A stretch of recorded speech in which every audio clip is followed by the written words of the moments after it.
कि एक संत से मैंने पूछा था तो उन्होंने कहा कि इस दिन श्री जी के निकुंज महल के पट खुलते हैं। बसंत, अगर हम बाह्य रूप से देखें तो भी इस ऋतु की अपनी एक विशेषता है। जब शीत ऋतु आती है तो धीरे धीरे आप देखते हैं सब कुछ जड़ होने लगता है। शीत ऋतु जीवन में एक जड़ता लाती है। साधारण दृष्टि से भी अगर हम देखें तो जो शीत ऋतु है वो जीवन में जड़ता लाती है। जैसे जैसे शीत बढ़ता जाता है वैसे वैसे जीवन में जड़ता बढ़ती चली जाती है। और जब फिर बसंत आता है फिर से जल का स्पर्श अच्छा लगने लगता है, मधुर लगने लगता है। फिर वो शीतल बयार प्रिय लगने लगती है। जीवन में एक स्फूर्ति का संचार होता है। बसंत ऋतु के साथ साथ एक स्फूर्ति का संचार होता है। ऐसे ही कभी कभी जीवन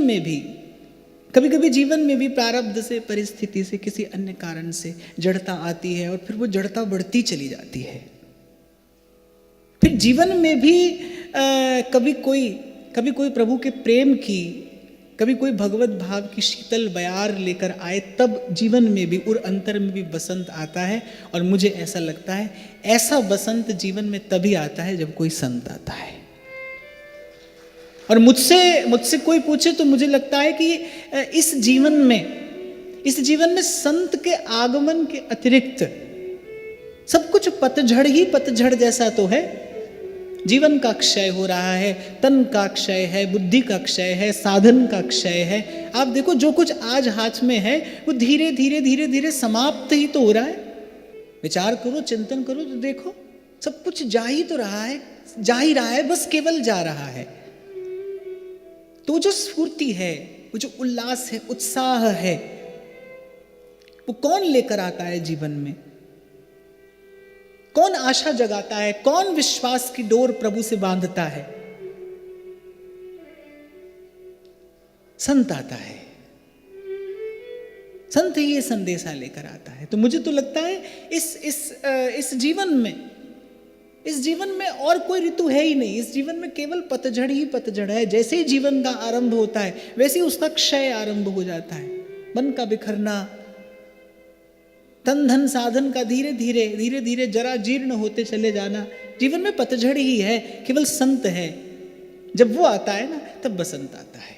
बसंत अर्थात जैसे मैंने कहा स्फूर्ति, बसंत अर्थात उल्लास, बसंत अर्थात एक सुवास का संचार होता है। इस समय बयार में भी खिलने लगता है। एक पुष्प खिलता है, एक पुष्प खिलता है इस ऋतु में। ऐसे ही उर अंतर का वो मुरझाया हुआ पुष्प पड़ा है कब से। बस संत आता है जब वो एक ऐसी बयार लेकर आता है। वो कभी अपने स्पर्श से, कभी अपने शब्द से, कभी अपनी वाणी से, कभी अपने संग से, कभी अपने विचार से खिला देता है वो मन की कली। और आप और मैं विशेष सौभाग्यशाली हैं कि आपको और मुझे ऐसे नाम का और ऐसे धाम का आश्रय मिला है जिसके लिए आचार्य चरण कहते हैं सदा बसंत रहत वृंदावन, पुलिन पवित्र सुभग जमुना तट। यहाँ सदा बसंत रहत वृंदावन। और जैसा मैंने कहा बसंत अर्थात जब सुफलित हो जाते हैं वृक्ष, मुकुलित होते हैं पुष्प, सुफलित होते हैं वृक्ष, झरता है जब चारों ओर मकरंद, धरा जब सौभाग्यवती हो जाती है। शीतल बयार, आप देखो इस ऋतु की जो बयार है, लोग कहते हैं कि उसमें औषधीय गुण होता है। जो बसंत की बयार है वो कैसी होती है? ना तो अधिक शीतल होती है और ना ही उष्ण होती है, सुखद है, त्रिविध समीर। वो इस ऋतु की विशेषता है। बसंत की एक और विशेषता है कि जब सब संतुलन आ जाता है। प्रकृति देखो बड़ी संतुलित हो जाती है, ना शीत रहती है ना उष्ण रहता है। और अगर मैं सरल से शब्द में कह दूं तो जब सब कुछ मधुर हो जाता है। बसंत अर्थात जो सबको मधुर कर दे, जो मधुरता का संचार करे, वही बसंत है। जो ऋतु मधुरता का संचार करते। जैसा मैंने कहा जब शीत ऋतु आती है तो बड़ी जड़ता सी होती है। हिलने डुलने का भी मन नहीं करता। जब जाड़ा होता है और बहुत अधिक जाड़ा होता है तो ऐसा ही तो होता है, जहां बैठे हैं बस वहीं बैठे रहें, कोई हिलने डुलने के लिए ना कहे। और वृंदावन, जैसे मैंने कहा, यहाँ वृंदावन धाम की विशेषता है कि यहाँ सदा बसंत रहता है। और कौन सा वृक्ष है जो यहाँ पर सदा सुफलित और सदा मुकुलित रहता है? रूप बेल प्यारी बनी, प्रीतम प्रेम तमा, दो मन मिल एक भय, श्री राधा वल्लभ लाल। जब महाप्रभु ने ये कहा ना, सदा बसंत रहे वृंदावन, क्या देखकर कहा, किसको देखकर कहा? ये जो कृष्ण कल्पतरु है, हमारे श्री राधा वल्लभ लाल क्या है? कृष्ण कल्पतरु। महाप्रभु कहते हैं ना, सुख चाहत हरिवंश हित, कृष्ण कल्पतरु से। अरे मन सुख चाहता है तो मैंने सब देख लिया, सब विचार कर लिया, यह जिए जान। आचार्य चरण की उक्ति बड़े अधिकार के साथ कहा है महाप्रभु ने, यह जिए जान। में केवल कही सुनी बात नहीं कहता, यह अनुभव है। यह जिए जान श्याम श्यामा, पद कमल संग सिर नायो। यही उक्ति है, यही विधि है, यही एक तरीका है सुख पाने का। महाप्रभु कह रहे सुख चाहत हरिवंश हित, कृष्ण कल्पतरु से। राधा वल्लभ लाल क्या है? कृष्ण कल्पतरु है। ये जो कृष्ण कल्पतरु है, ये इस वृंदावन की परिसीमा में सदा सुफलित, सदा मुकुलित, सदा हर्षित, सदा प्रसन्न, वो झरता है रूप रस का मकरंद सदा। एक संत का चिंतन मैंने कहीं पढ़ा था, तो उन्होंने कहा कि श्री ठाकुर जी के प्रत्येक श्री अंग में, श्री ठाकुर जी ने अपने प्रत्येक श्री अंग में एक एक ऋतु को वास दिया है। ग्रीष्म ऋतु को कहीं वास दिया है, शीत ऋतु को कहीं वास दिया है। और मुझे बड़ी प्यारी, बड़ी मधुर बात उस संत की लगी। संत कहते हैं श्री ठाकुर जी ने अपनी मुस्कान में बसंत ऋतु को वास दिया है। जब श्री ठाकुर जी मुस्कुराते हैं ना, तो कुछ झरता है, कुछ झरता है उनकी मुस्कान से। श्रीमद् भागवत तो कहती है, हासो जनोन्मादकारी च माया। और संत कहते हैं कि भाई श्री ठाकुर जी की माया सर्व को मोहित करती है, वो मुनिमन मोहिनी है।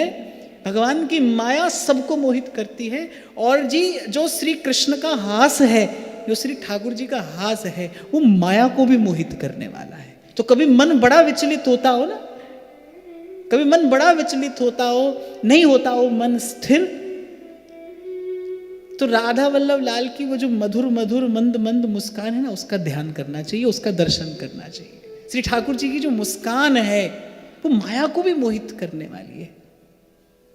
और ये संतों का अनुभव है, जिन्होंने जीवन भिगोया है ना अपना रूप रस में,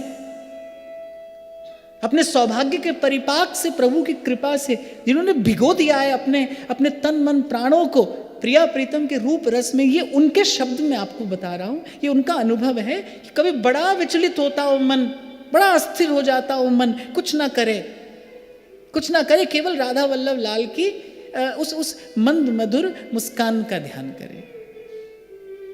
और मैं तो जब पहली बार वृंदावन आया था, तो जिस मधुर भाव से मेरा प्रथम परिचय हुआ था, क्योंकि जब आया था तब खबर नहीं थी क्या माधुर्य होता है, क्या ऐश्वर्य होता है, कुछ भी तो नहीं जानते थे। जब पहली बार आए थे तो सबसे पहला परिचय हुआ था यहाँ आकर श्री ठाकुर जी के उस रूप के माधुर्य से। वो प्रथम पंक्ति यही थी, वो तेरी मंद मंद मुस्कनिया पे, तेरी मंद मंद मुस्कनिया पे, बलिहार प्यारे जो।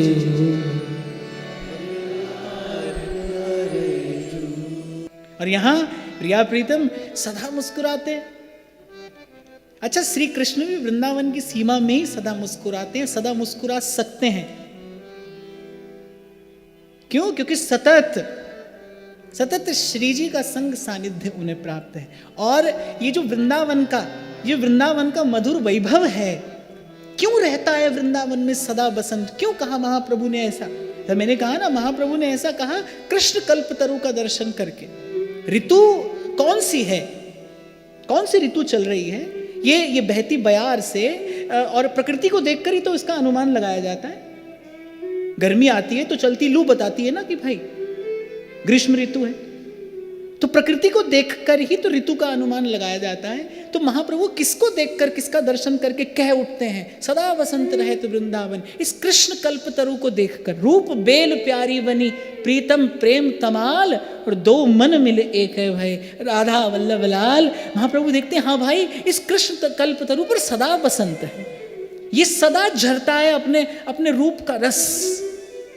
चरण कमल से कोई मकरंद झरता है, हस्त कमल से कोई मकरंद झरता है, मुख कमल से कोई मकरंद झरता है। इसीलिए स्फुट वाणी में महाप्रभु कह रहे क्यों ना बिनु कष्ट रस सिंधु को पीजिए। महाप्रभु कह रहे हैं अरे जीव तू कितना दुख पाता है, कितना कष्ट पाता है। देव ऋषि व्यास शुकदास निज कहत सब। महाप्रभु कह रहे हैं जितने भी परम भागवत हैं वो सब एक स्वर से कहते हैं क्यों ना बिन कष्ट रस सिंधु को पीजिए। और ये बड़ा गहन चिंतन प्रदान करने वाली एक पंक्ति है। यद्यपि आचार्य की वाणी है, उसका जितना चिंतन मनन किया जाए उतना थोड़ा है, पर ये जो एक पंक्ति है जब महाप्रभु कह रहे बिन कष्ट, अर्थात कोई भी कष्ट नहीं है। ये एक ऐसा धाम है, ये एक ऐसा रस क्षेत्र है, ये एक ऐसा देश है जहां पर साधन नाम का कोई कष्ट नहीं है, जहां साधन नाम का कोई कष्ट नहीं है। यहां तो आइए,